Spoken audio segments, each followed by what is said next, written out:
we are going to be talking about how to stay consistent in your goals, in your business, in your habits. How do we make sure we're staying consistent with that? Well, I've got a couple tips. I've got a couple systems that I'm going to go ahead and show you inside of my Notion. And so let's get into it. So one of the first big things that I think is so important when it comes to making sure you're staying consistent is to plan things out ahead of time. Really, this is a crucial aspect, in my opinion, of staying consistent. But when I say planning ahead, what I mean is planning as much stuff ahead of time as you possibly can in your life. If you have a business, plan your launches ahead of time, plan your goals ahead of time, plan your content ahead of time. These are just a few things that I think we should do when it comes to planning things ahead. And I do this, as you might expect, inside of Notion. You can see here that I have recurring tasks in my business and in my personal life that I am constantly using to really make sure I'm staying on top of things. I'm the kind of person that if it's out of sight, I'm not going to remember to do it. Out of sight and out of mind is very, very true for me. So what I really need to make sure that I'm doing is I have those recurring tasks to make sure I'm staying on top of things. One of those recurring tasks for me is to plan my launches out ahead of time. And actually, in fact, my launch is scheduled to recur on a quarterly basis. And then once it recurs, I go in and I schedule out all of the individual tasks for that launch so I can make sure I am staying on top of things. When it comes to planning my goals ahead of time, really, this comes down to my quarterly goal setting systems. I'm going to go ahead and link my quarterly business and personal audits down below. I did some videos on those recently and how I kind of do that in Notion, but that is really, really crucial for me for making sure that I am staying on top of my goals. I try to think of habits that can go along with those goals. I try to think of what are benchmarks that I want to achieve to make sure I'm staying on top of things. So that is all something I do in my quarterly audits. And then I also plan my content out ahead of time. I have a content creation hub inside of my business dashboard in my Notion systems. And I have a recurring task, as you might expect, that reminds me to go in and plan out my content over the course of the quarter. So at the start of every quarter, I go in and I decide, roughly speaking, it is subject to change, which content I am going to release which week, and whether it's going to be a podcast content, YouTube content, a blog only, if it's going to be a guest post that I'm going to do somewhere. I am deciding all of that ahead of time. The reason why I like to do this is when you plan things out ahead of time, at least for me, I find that it helps me avoid stress and chaos that often comes with some of those last minute deadlines and unexpected tasks.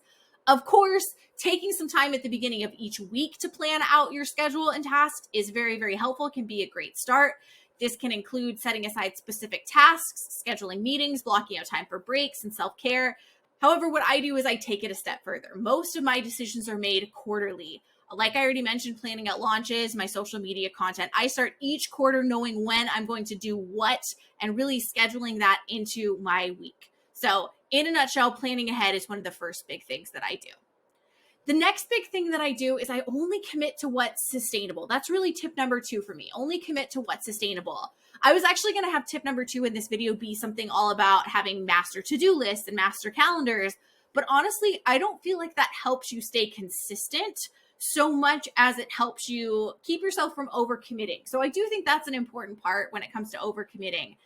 But really, the big thing that allows us to be consistent is to make a plan that we can actually commit to. I think we're told to do a lot of things in our lives and our businesses.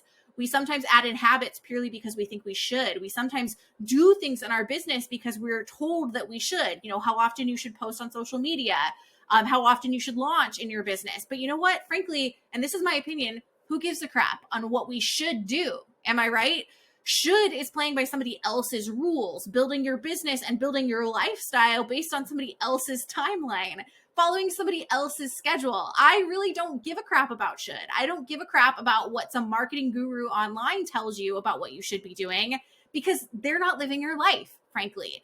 They do not have your responsibilities. They do not have your commitments. They don't know all that is on your plate and that you are trying to balance with your career and the rest of your life.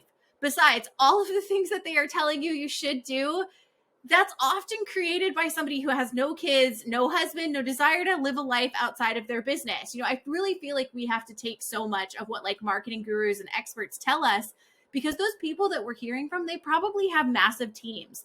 Their business and their life is not yours. So them sitting there and shooting at you, don't listen to that noise because frankly, what you can balance and what you can sustain is all that matters for this tip. So only commit to what's sustainable. That's really what this is about. And if that means you only release content every 2 weeks or every month, that's what you do. If that means you only launch every 6 months, that's what you do. If that means you only work on one habit at a time and build it slowly over the course of 3 months or one goal at a time, that is what you do. Only commit to what you can commit to.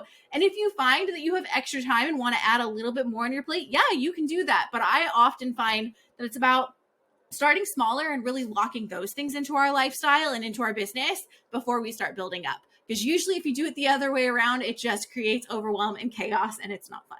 Step 3 is prioritization. Prioritization is critical when it comes to staying consistent. It's essential to focus on the most important tasks first and to avoid getting sidetracked by tasks that are less critical. I find that sometimes we aren't as consistent as we want to be with our goals, with our businesses, with our careers, whatever, because we're just putting too much on our plates. And the reason why we're putting too much on our plates is not that we have too much to do, but because we're not prioritizing what's actually on our plate. There are things that we often put on our plates as business owners, as professionals, that aren't that important and that aren't the highest priority tasks. If you want to be consistent in your business and have your business actually keep you going, if you want to be consistent in your career and your goals and your habits and have those things keep you going, you got to make sure you're pouring your energy and effort into things that are actually going to pour back into you. I think this is something that is underappreciated. Sometimes the highest priority thing isn't necessarily the thing that has the most imminent deadline. Sometimes it's the thing that pours back into you, that rejuvenates you and fills you back up. That is such an underappreciated part of prioritization. So one way you can prioritize tasks is by using the Eisenhower priority matrix.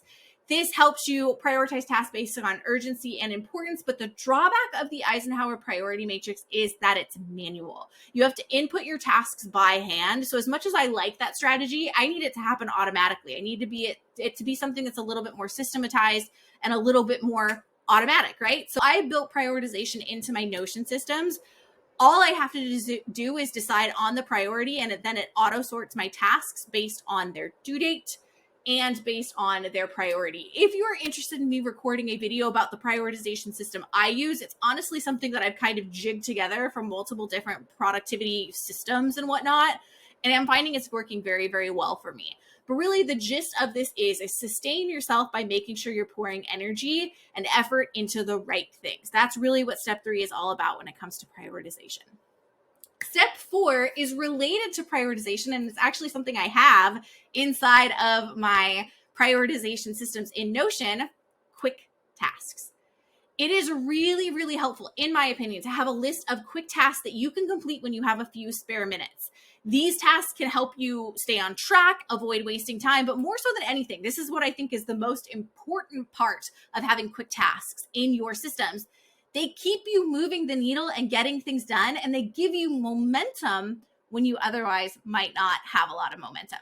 Quick tasks are momentum builders, and sometimes when we're in the thick of procrastination and a lack of motivation, momentum is what we need to create the motivation and get ourselves going, right? So I think this is really, really important to start your day with. I start my day every day with quick tasks because it gets me motivated. The sooner I can check off little things off of my to-do list, the better I feel. And the sooner I can dive into those big projects for the day. So if you are struggling with motivation, give yourself the gift of quick wins. Some examples of this include creating Canva graphics if you're a business owner, doing quick brainstorms, sending follow-up emails, sending a quick text to schedule dinner with a friend or a significant other. These are all quick wins. Honestly, it could be taking your trash out or going to check your mail. Anything that you can do to check some things off of your to-do list and give yourself that hit of momentum is going to be a win for you and really get you started and really ready and raring to go for the day. And really that, I think, that motivation that you give yourself by giving yourself momentum is something that can drive us forward and really help with that consistency piece. Tip number 5, and this is our final tip here, is being willing to change the plan if it's not working. I am a scientist by training, if you don't know my background. And if there's anything scientists are really, really good at, it is running experiments and iterating those experiments, making modifications as needed so that the experiment really, really fits exactly what they need it to do. Scientists are constantly willing to modify, to make corrections, and that's really what we need to be willing to do in our systems as well. It's essential to be willing to change the plan if it's not working, because sometimes despite our best efforts, things don't go according to plan, right? You might have a fire that happens with a client that you need to put out. and you need to deprioritize something else. You might have technical issues. You may get stuck in traffic and just not have enough time to do what you set out to do on any given day. And when this happens, it is crucial to be flexible and to be willing to adjust your plans accordingly.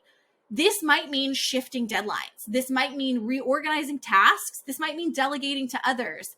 But perhaps the most important part of being willing to change the plan if it's not working is becoming okay with having undone tasks on your calendar.